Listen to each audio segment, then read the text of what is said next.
You are listening to Did You Hear? Did you hear? Did you hear? Did you hear? The Johnson County Library Podcast. This is your Library Insider. Hey everybody, it's Jamal with the Weekly Word. Yield. Definition 1. Produce or provide a natural, agricultural, or industrial product. Definition 2. Give way to arguments, demands, or pressure. Welcome to another edition of Did You Hear? This is the Johnson County Library Podcast, and I am Dave Carson. Thrilled to tell you that we've got another Author Research in Action episode for you. Just a reminder, we take an award-winning author and let them dive into a conversation with a subject matter expert. In this case, both authors did their research from the inside. Inside of what or where, you might be asking? Well, for that answer, here's reference librarian Helen Hokanson. Thanks, Dave. We are here today with Dr. Randall Horton. He is going to be on faculty at our 2019 Writers Conference. He's going to be teaching sessions on memoir construction, creative nonfiction with fictional elements, and he'll be teaching a workshop on city as protagonist. For our kickoff, he'll be sitting in conversation with poets Megan Kaminsky and Rudy Francisco. And he is the recipient of the Gwendolyn Brooks Poetry Award, the B. Gonzalez Poetry Award, the Great Lakes College Association New Writers Award for Creative Nonfiction, and a National Endowment of the Arts Fellowship in Literature. In addition, Randall has been interviewed on Fox News, NPR, CTMPR, C-SPAN, and the New Haven Register, and countless journals, magazines, and radio shows. He currently sits on the advisory board of PEN America's PEN Prison Writing Program. In 2018 and 19, Randall was selected as Poet in Residence for the Civil Rights Corps in Washington, D.C., which is a nonprofit organization dedicated to challenging systemic injustice in the American legal system. Randall has conducted workshops, lectured and toured numerous adult and juvenile detention centers across the nation to provide encouragement and hope for those entangled within the legal system. He's very interested in eradicating the language of incarceration that tends to recriminalize those entangled in the legal system. Dr. Randall Horton is currently the only tenured full professor in the United States of America at a university or college with 7 felony convictions. He is a member of the experimental performance group Heroes Are Gang Leaders, which recently received the 2018 American Book Award in Oral Literature, and their latest musical project, The Baraka Sessions, was named Best Vocal Jazz Album by NPR in 2019. His latest poetry collection, number 289128, was published by the University of Kentucky Press. I think it was earlier this month, August 2020. And Dr. Horton is a professor of English at the University of New Haven. He also has, in addition to his poetry collections, he's got a memoir called Hook that those of us who've read it at Johnson County Libraries are quite big fans of. And when we asked Dr. Horton if there was someone he might like to be in conversation with to interview as research for an upcoming project or something that he's passionate about, he did not hesitate to say Louise K. Waukegan. She is enrolled at the La Coudray Reservation in northern Wisconsin. She's the recipient of the 2017 PEN Poetry Prize for her first place poem, This Is Where. She is also the first place winner of the Minnesota Prison Writing Workshop's Broadside Competition from 2016. Louise's work has been published in PEN America, 21 Mythologies, The Moon Magazine, Night Colors, 27th Letter, Words in Grayscale, and Doors Adjacent. She is currently working on her second collection, and I am honored to welcome them to our podcast. So I will let you all take it from here. Thank you, Helen. Thank you very much. And it's definitely a privilege and an honor to be in conversation with Louise today. And I want to thank you and Johnson County Library for allowing us this space. And so I again, when you hesitated to when Helen hesitated to when she asked me, excuse me, I didn't hesitate to know who I wanted to be in conversation with. I think Louise is one of the most interesting and unique voices we have out here right now, and she definitely deserves a wider audience, and I hope that she definitely does that with her writing and what she does. And so I want to get right into it, Louise. And first of all, welcome Okay. and good to talk to you again. You been doing okay? I've been doing great. Yes. Thank you All so right. much. Yes. And so one of the things I wanted to talk about was just getting right into it in terms of your experiences in terms of how did you begin to write on the inside. And Right. of course we don't refer to those words as prison, incarceration in those ways. I like to say the inside because I don't like those stereotypes. But yeah, how did you begin writing on the inside? Well, first of all, I'm just very humbled by the opportunity to be with this audience today. So thank you very much. And how did I begin writing? Well, first of all, what I discovered immediately on the inside was that there was a desperate cry for community, whether that's culturally, whether that's identity, whether that's writing, reading, whatever it is, just the sense of community. Right. And not only from the women that were inside, but from the volunteers that came inside too.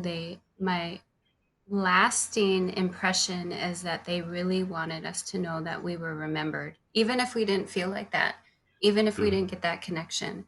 And so there Mm-hmm. was various programs, there was various people that would come in graciously and spend their time and their skills and what they learned, and they would share that with us. And Right. anytime that it said writing or reading or listening, I just jumped onto it. And Okay. I was writing before I went in, but I really found a very nurturing community of writers while I was there. Hmm. So I Okay. just wrote. So you were writing before you went to the inside like that, and you sort of nurtured your writing there, and Right. that became sort of a a way to sort of commune with other women as well. It's very interesting. Yep. And so, Yeah. go ahead. Well, I was just going to say too that I think I wrote before incarceration just as a means to kind of cope, being a Mhm. young minority woman in the world that we were in. It Right. was a really great and safe way to express myself and to kind of process what I was going through. And then when I was on the inside, it was more about crafting this thing called writing and the discipline of it, because it takes discipline, Yeah. and it takes a lot of erasing and editing, and it just I nurtured the discipline of it. Okay. That's what I Yeah. appreciated about it. But I have a Right. question for you, if you don't mind. Okay. No doubt. Okay. No doubt. What you got? So, when did you realize that poetry could be your companion or release as you were on the inside as well? You know, it took a minute. And unlike you, I wasn't necessarily writing before I went to the inside. And I had been to college, I had been, to school, and I had read books and things of that nature, but I never considered myself a writer at all, and never even really thought about it in that way. The last time before, I received my time, I was in a place in Montgomery County, and they had a program that allowed us to write the things that had sort of caused us a sort of great anguish and pain, right? Hmm. And it became a place where I could sort of express the things that I never expressed in my life. I could never express as a person, a young man growing up. and it became a way to sort of get that all out, and I began to like it. And it became a way to sort of for me to come to copes with the things that sort of led me down some paths I didn't need to go. But it also became a sort of a great companion in terms of just having something to sort of keep me occupied and trying to live inside another world in terms of language and what the possibility of that could sort of do. Right. And so, huh? Oh, I just agreed with you. Right. Yeah, Yep. yeah. Hmm. And so when I got to where I was in Hagerstown, Maryland, I began to write, and I was writing fiction. But I never forget before I left, going to Hagerstown, the counselor called me into her office, and she said something that I never forget, and it stays with me to this day. She was like, "Promise me one thing," and I was like, "What's that?" She said, "Promise me that you won't ever stop writing." You know, and I think no one had ever told me anything like that. And so I kept that and took that with me. And so I can remember, like, when I first got there, I had this routine where I would just write in the mornings, and then I would edit in the evenings. And I finally got a typewriter, and I would write in the mornings, edit, and type at night just to keep busy. But I was writing fiction, and one of my characters was this little girl that I was trying to talk about from the environment in which I came. And somewhere along the narrative, she wrote poetry, and I had never necessarily really read poetry in that way. And so, but I often always equated poetry to something higher in terms of understanding and enlightenment. And so the character was a poet, and I needed to understand how to write a poem. So that became Hmm. this sort of journey to sort of understand what poetry was, and I sort of just gradually was pulled into that whole idea of the possibility of language. And it was just, and so that was sort of my experience. But I got one question for you. I want to go back. And you talked about you being able to write on the side. Do you remember? And I know I do. Do you remember your first workshop on the inside? Do I remember my first workshop? Your I first don't know poetry if workshop. I remember the first day, but I remember this group called Writers Workshop. Mm-hmm. And it was just kind of this motley crew of women in this small room, and talk about not wanting to identify as a writer. I don't think I called myself a writer until maybe a few months ago. In terms of the Right. influences of other Right. writers and Mhm. poets, Right. this poetry idea just being kind of like a lofty dream that I could never, fit into. So I was really hesitant to identify myself in that circle. Yet the circle made it very safe, and I could, like you, express things Mm-hmm. and kind of put into paper the experiences that I was experiencing in a very safe way, and in a way that the people around me would listen, even if that was the only way the people around me would be able to listen and or understand. Do you get what I'm saying? No, Like I almost I had like totally, a I totally get that experience. And I had the same thing, happen to me when I first came out and was trying to sort of figure some things out. I had a lot of people that made me feel welcome and at home, and safe to sort of do what I needed to do. And I'll share one experience with you. Right when I had gotten out, I was in Washington, and I went to the Furious Flower second conference, which is a conference that's held at James Madison University, and it's in the honor of Gwendolyn Brooks, who has this poem about the rising fierce flower through the concrete. But anyway, it's a conference that happens every 10 years for the celebration of Black poetry. And me, as someone who had just came up from the inside, some poets took me down there, and I can remember, meeting like Lucille Clifton, Rita Dove, Amiri Baraka, um, Sonia Sanchez, Nikki Giovanni, all of these sort of people I had read about and talked about, but they were all welcoming to me in some kind of way and made me feel at home, which was very interesting because I always had that sort of doubt. And that's why I say I identify with what you're saying. It's totally like Mhm. that. Yeah, that's amazing. Right. And so you have those things as those things are going. I think I've been out about maybe two years. And so one of the things, and we'll get to this a little bit later on, I have some questions for you about this sort of, your journey now that you're sort of trying to figure some things out. But matter of fact, the reentry of the returning citizen is what I'm sort of talking about. And so, how was it for you when you first returned? What were and what are some of the roadblocks that you faced that you can sort of share? Because there's always going to be some. I mean, I've Right. had them, and they're just we come with this sort of branding of the F thing, which I call the felon mark. And so it's always different. How do you negotiate that in society, right? Right. Well, I'm very fortunate to have a very supportive family and a good network of people around me, which unfortunately and sadly, not every person coming out of incarceration can say that, which Right. I think speaks more of our community on the outside. But Right. I was very blessed to not only come to a safe network of people, but also a safe home, Mm-hmm. which is also something that we need more of. But it was all overwhelming. It was exciting, and yet it was exactly the same, and yet completely different at the same Yeah. time. Technology is, I'm still trying to understand. Yeah. And yet there's, you talk about roadblocks, and I think some of that, yes, is like with getting employment or finding housing, kind of that stuff, which is, pretty common, but it's also Mhm.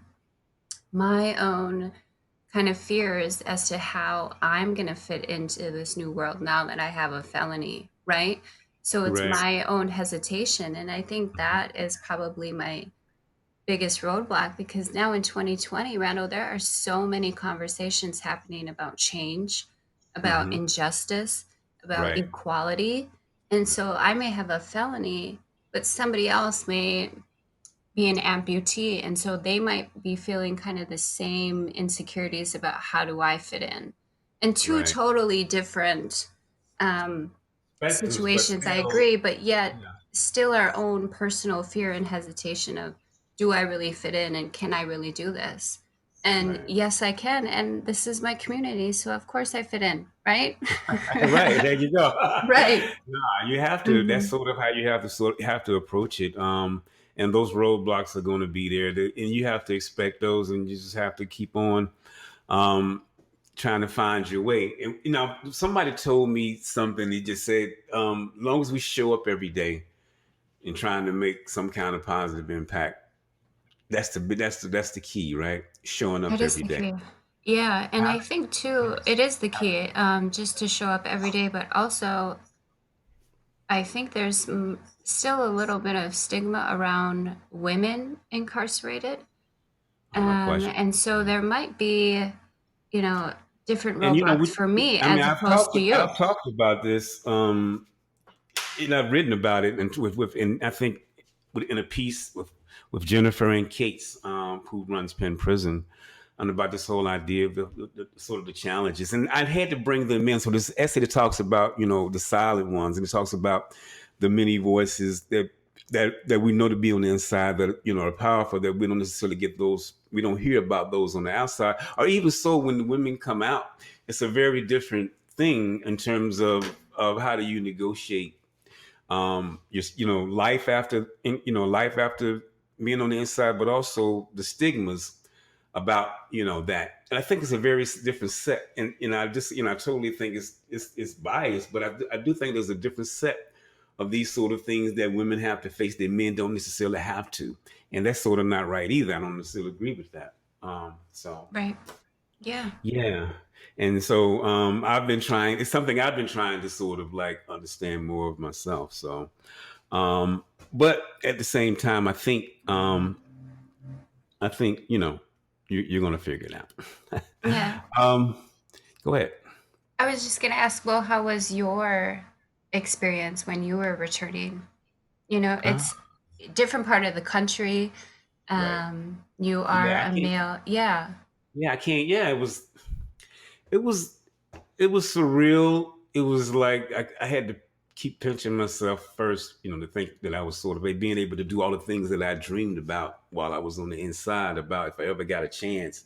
Like every day you have these sort of things. You know what I'm talking about, these sort of things that go through your head. You're planning your sort of time to sort of like get you to where you got to be, whether that's looking at different, things that you want to do when you get out there, ways in which you sort of you think you might want to travel in terms of your trajectory, your path.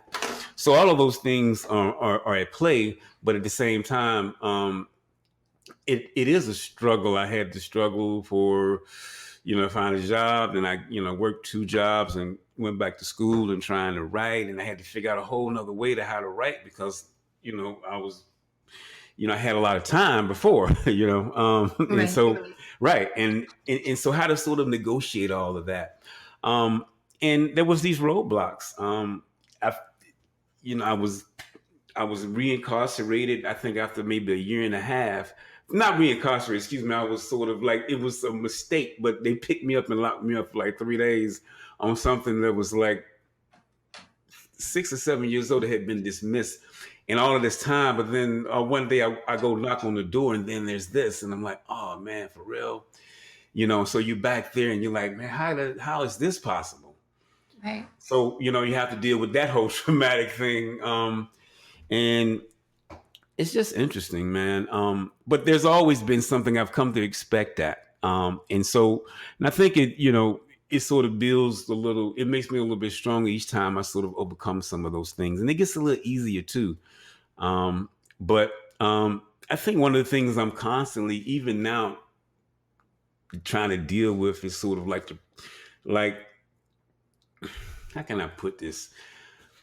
The sort of perception of others about, what I should do or how I should be. And I don't care anything about it because I'm gonna do that. But I think society, I think the community sometimes, I think especially the literary community, they want to try to put you in these boxes, especially if you come from on the inside. And so you're talking about these things because there's something you're passionate about. But for me, I never thought I needed to be the whole total sum of that. Right. Right. So there are some other things I do. I don't necessarily want to be the prison poet, for the lack of a better word. And so I had to learn how to sort of, and that's something I've been thinking about more and more as, I progress and as I continue to be active in these social justice issues, right? But it's sort of a double-edged sword, man. I think sometimes the image and the presentation of something is better than like an hypothesis, right? So somebody appearing from you with 7 felony convictions and sort of had done some things, that's different, that gives you some kind of like way of saying, hey, if he can do it, I can do it. Or if you go into somewhere, if you get a chance to go back to maybe the one of the county, one of the places that you were in, and or any of those places, and talk to young women, right? They're going to look at you and say, if she can do it, I can do it too. So Right. that's part of the deal with that, right? So Yeah. Nice. Yeah. Well said. Well, I tell you what, we've been talking a little bit, and we got a little bit about you and a little bit about me. How about you share How a about poem? we do what we do? How about we do what we do, right? So I thought it would be interesting if you would pick a poem, right? Because I have one I wanted to read, and then we'll come back and talk about our projects, right? We have 2 projects we would like the audience to know about. So I'll let you go first, and I'll follow up, and I'll actually talk about what sort of led to the impetus for me sort of to writing that poem, and then you can do the same. All right. Well, let me just say, just kind of going over your collection, I was trying to find a word that could just kind of like encapsulate it all. And so I came up with the word boldness. And yet that was almost too generic, Randall, And then I said, well, it's very raw. And I'm like, oh, well, okay. But then unfiltered came to my mind when I read your poetry. And a few of them I had to read out loud because it demanded to be read out loud. And one of the ones that I read out loud is called Remember.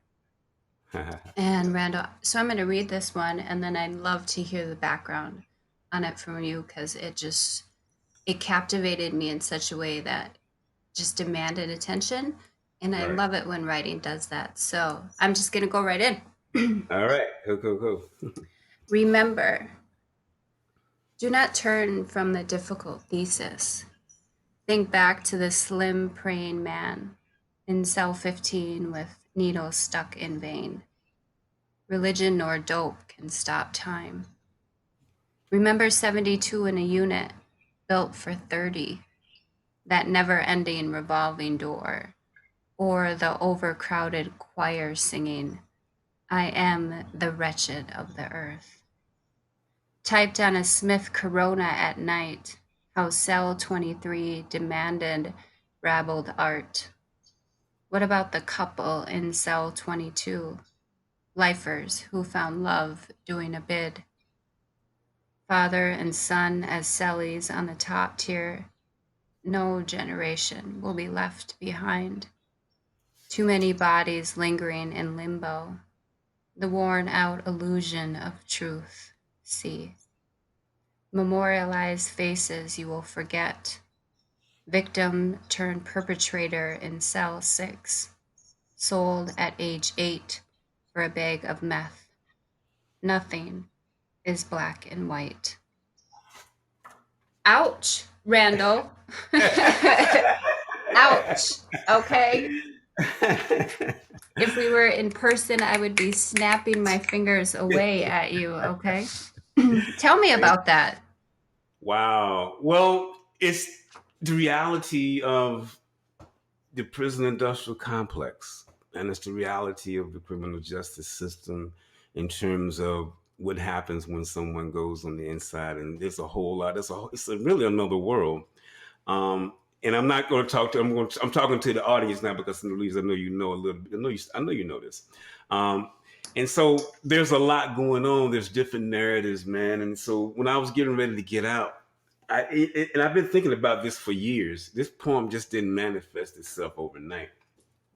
I've been having to think about that, the unit that I was in, the people that I knew, the different narratives of people's lives, how they had to sort of, change their life, how they were left alone, how they were using drugs on the inside, which is sort of a critique of, again, of the prison industrial complex and the system that allows one to sort of like have that market economy on the inside. And what does that mean to let it happen? Right? Like we have to ask ourselves these questions. And 72 for 30, right? So the idea of the overcrowding is real. Like you in these spaces where it's only supposed to be like this many people, but then it's double that. And that creates more tension, more anger, and more all kind of things. But cell 23 is where I stayed for almost 5 years. And when I was getting ready to leave, and one of the most interesting things, it was two interesting things, like, and I talk about these, like I said, I've been thinking about these forever, man. One of them is like the idea of a father and son, like the son comes into prison. Like I've seen that on TV, but to see it act out in real life is a whole nother thing, right? Right. It's this, yeah, and then sort of like and then the idea of sexual predators, they get incarcerated, which is a whole nother thing too. And then to understand the story of like why this person was sort of messed up at the age of 8, man. And life is so like the cruelty within that whole thing.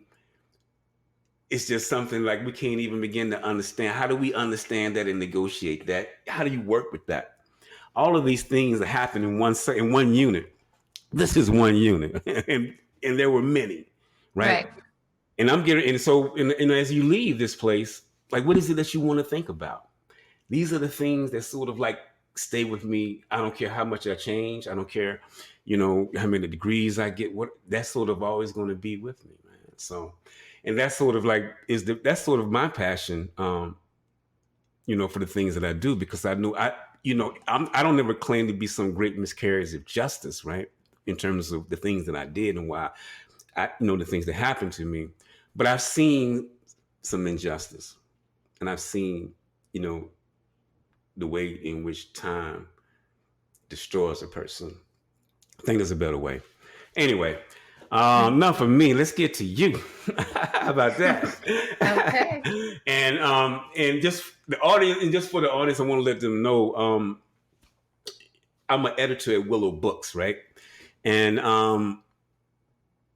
and we publish writers of color, and minorities, and things of that nature. And I partnered with the woman who owns the Willow Books. This is Heather Buchanan, and I told her, like, we need to publish a woman. At the time, Louise was on the inside. We didn't know anything about it, but we wanted to publish a woman on the inside, and we wanted to give that voice. Going back to this thing, we wanted to give that voice, and so I sort of scoured my contacts of people that were in writing programs. And April Gibson was actually there in Minneapolis at the time, and she introduced me to Jennifer Bowen Hicks, and then she sort of made it happen in terms of getting the call out there. But the call was in many places. I received many manuscripts, probably about 60 or 70. And Reginald Dwayne Betts, who's another returning citizen, who just got a law degree from Yale a couple of years ago, and actually is getting ready to do this sort of million book project, which is going to put 1 million books in prisons across the United States in each state. Books in each state. So that's the scope of the project. But anyway, he was judging. So he called me one night. And he was like, "Man, who is this person right here? I think they plagiarized." Right. So, and he said, "I like the poem, but I don't, because I seen this work somewhere else." And unbeknownst to him, or to me, or to both of us, Luis had sort of submitted some work to the University of Arizona, and he had judged that contest too. So, but I submitted to him blind, so he didn't know. So I was like, "Man, it's the same people." So, wow. So that just sort of like the sort of whole. I was like, yeah, this feels right. Anyway, I want to read Facility Bred, right? Because, okay. I think that sort of plays off to what you just read in another kind of way, but still it relates. Interesting. So I would love to talk about this a little bit. And you know how I feel about your work already. I mean, we published the book. I totally felt great about doing that. And everybody that I've talked to, it's been well received. So that goes without saying. So Facility Bred. I've become an empty shell case in an abandoned room, rigidly lonesome, far from lonely highways I have traveled before. I recognize this pattern, this seduction. I am my own heroine, laying bare, stolen. I burn with anger. I yearn to fight, to bleed, create new brave scars standing in snow tracks in these concrete plains. I am desert sand, proud with no water, a pipe carrier with no elder. David has passed. I am without. Those thundering storms won. Alone, I stand resting in steel chains, losing the woman I wanted to be. And let me just say, man, I appreciate your line breaks. Whew. Anyway. I do. I really do. I appreciate your line break. I'm a line break, nerd. So anyway. Yeah. Well, I don't think I've heard that poem sound so good before, Rando. Thank you very much. I appreciate that. Good. The writer always teaches the reader how to read, right? That's the job. But when I was forming a collection, I was working with a great mentor of mine, and she had said, you have a lot of poems about your past and where you've been and some of the shadows that you're learning to kind of deal with, right? And she said, but you don't have anything about today, where you are at today. And I was still inside then, and I'm like, you know what, honestly, I don't want to talk about where I am right now. I'm in a cell block. And she encouraged me to do it, and I'll be honest, I couldn't come up with anything except for little fragments over like a month span. So I would get like a scrap piece of paper or a napkin, and I'd write a fragment of something. And then after a few weeks, what you read came to fruition, and it was it was very troubling to sit with that piece, because I did talk about truth. I did talk about losing my elder very unexpectedly. And, in the Ojibwe way of life, we rely on our elders. And yet at Right. the same time, we know that we're going to lose them. And then we have to lead with what they taught us. And so it was about coming into my own, and yet I was still locked in a cell. And you can understand that too, battling with, I have Right. to survive, and yet I was not meant for a cage. Right. No, I So totally trying get it. to, trying to break That's free that's from the that. battle. A lot of times each day, and sometimes it's just like a couple of hours at a time you're trying to get through. Right. No, I So totally get well it. job. You read it beautifully. Thank Thank you. you. Thank you. Cool, cool, cool. All right, as we sort of get ready to ease out of here, um, I wanted to sort of talk a little bit about our collections. And for those, I'll talk about mine for a little bit, then I'll let you talk, and then I'll read a couple of poems, and I'll let you close us out. Okay. My new project is 289128 poems, which was my Department of Correction number.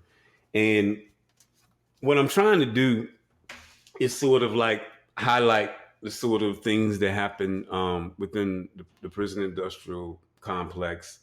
And I'm trying to also give license to the idea of just because someone is in a cage doesn't mean they can't be free, right? And so there's these sort of three sections. The first one is property of the state. The section one is um,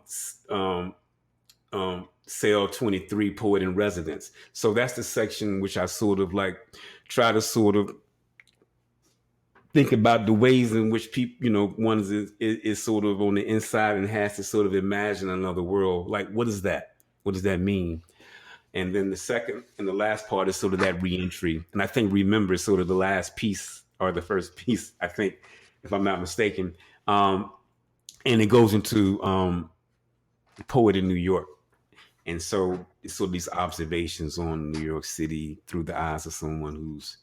But my whole idea is sort of like to sort of get people to rethink the idea of what they have about those who have come from the inside just because they were sort of had some troubles or whatever. Like, I think that's my ultimate goal. But also it's a sort of like to get people to see that the constructions in which they're in is real. You don't have to be in a cell to be in the construction, right? So, Right. right. So anyway, that's some of that. So what were you trying to do? And so I think you even talked about, but did we miss anything in terms of this is where, in terms of the scope of it, in terms of what, tell the audience what they should be getting out of that, right? And what you tried to do again with the collection, just so we're Uh, clear. Great question, by the way. I think what I would like any reader of This Is Where to come away with is that this is my life up until, the age that I am today. And there's perseverance, Mm-hmm. there's strength, there's definitely reflection, and me trying to figure out kind of the hauntings of my past. And we all have those shadows, we all have those hauntings, we all have those things that we desperately need to understand, not so that we can live, but just so we can really live, if you know what I mean.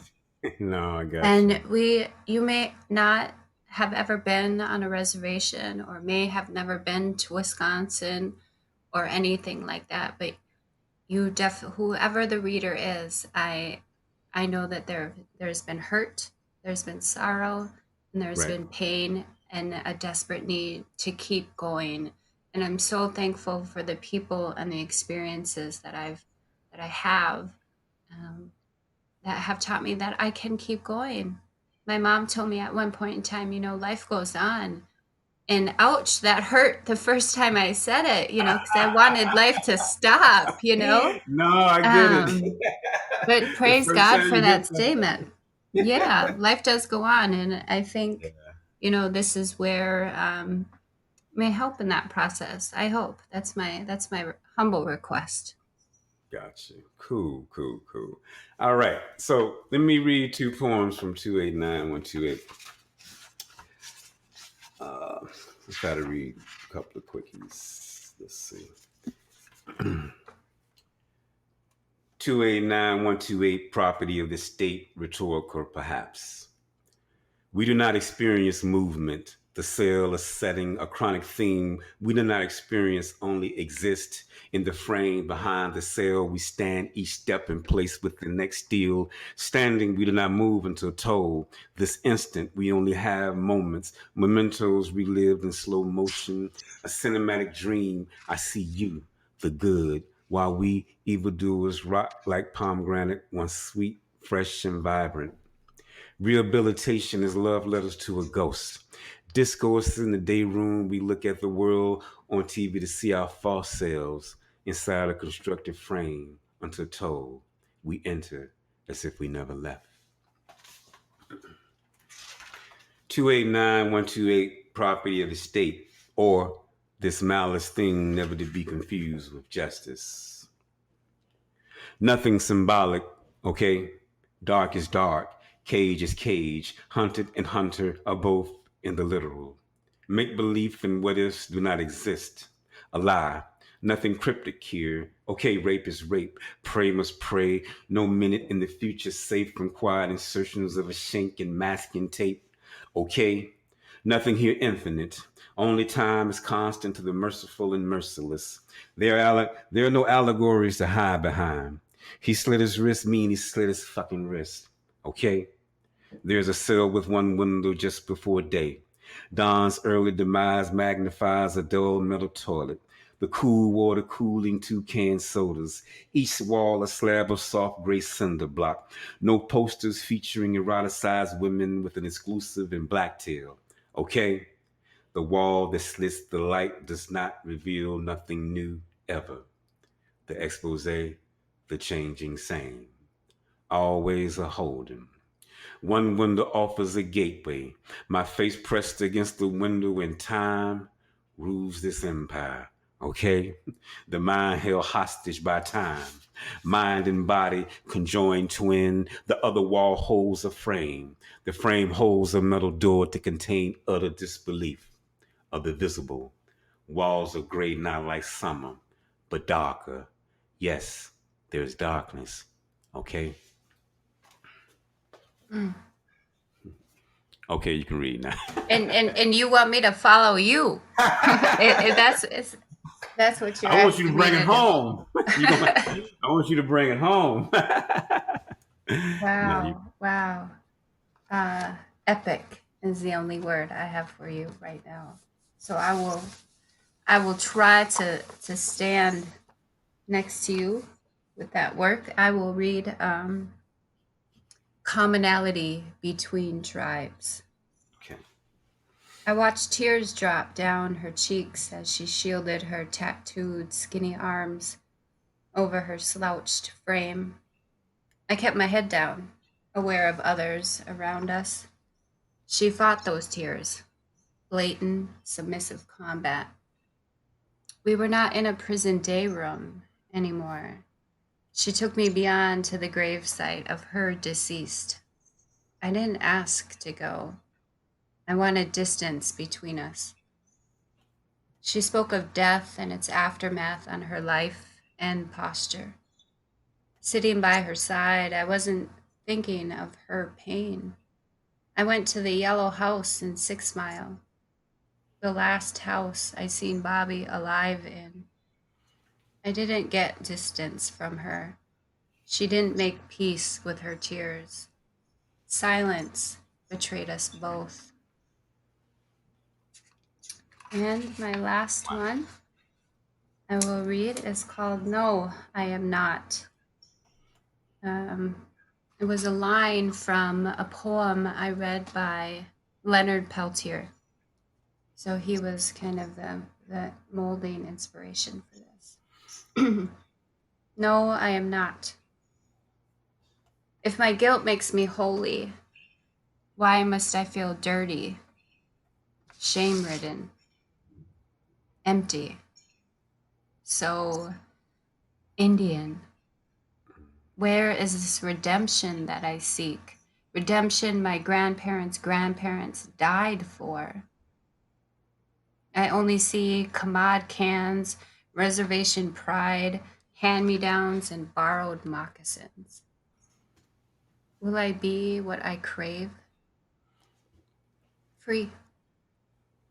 These reservation borders intersect family lines, blending Anishinaabe and denied European blood. I'm not at home on the flight pattern of McGeezy wings. I am the eagle. I wasn't born with those dreams going.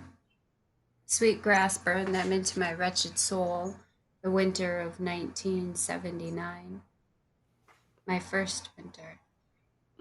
No, I am not holy. All right. Whew. I think you did pretty good. How about that? Very kind of you. Thank you so I'll much. give you 3 snaps. All right. I think, we're going to probably end it right here. Okay. Let's do that. I think it's been a great being in conversation with you, Lise. I mean, it's definitely been an honor. And just so everyone know and who's out there listening, Louise and I will be she will be part of my book release on September the 8th with the Brooklyn Historical Society. Yes, I will. I would not miss it for the world. There you go. And so one of the things we want to do is we want to thank Johnson County Library and Helen Hokinson for putting this all together. And again, thank you for being a part of this. And thank you all, everybody out there in the spear. We'll see you later. Thank you. All right.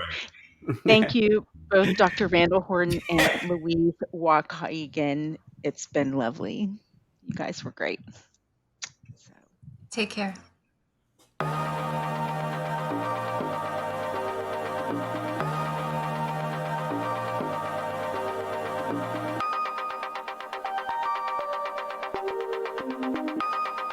For more episodes of Did You Hear, go to the Johnson County Library website, jocolibrary.org/didyouhear.